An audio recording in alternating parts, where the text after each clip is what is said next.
হাকডাকে সরগরম বাগেরহাট শহরের কেবি মাছ বাজার। দরদামে চলছে সামুদ্রিক হিমায়িত মাছের বেচা বিক্রি।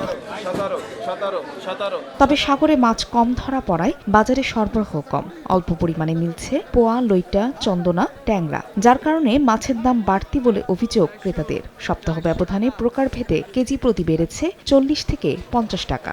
এখন যে পরিমাণ মাছ থাকার দরকার ছিল তার সাথে খুবই কম দাম। আগে 50 টাকা 40 টাকা বেশি। এদিকে শীতকালীন সবজিতে সয়লাভ মেহেরপুরের বড় বাজার, দামেও বেশ সস্তা। পাইকারি বাজারে টমেটো ও শিম 12 টাকা, আলু 15 টাকা এবং বেগুন 8 টাকা কেজিতে বিক্রি হচ্ছে। আর বাঁধাকপি ও ফুলকপি বিক্রি হচ্ছে বস্তা প্রতি 60 থেকে 80 টাকা দরে। এতে স্বস্তিতে ক্রেতারা।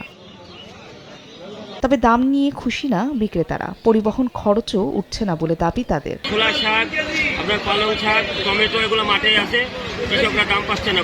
আমার খরচ হচ্ছে আপনার 55,000 টাকা, বেশি আমি পেয়েছি 33,000 টাকা, ব্যাপক পরিমাণে লস। প্রতিদিন মেহেরপুরের বড় বাজারে 15 থেকে 20 লাখ টাকার সবজি বেচা কেনা হয়।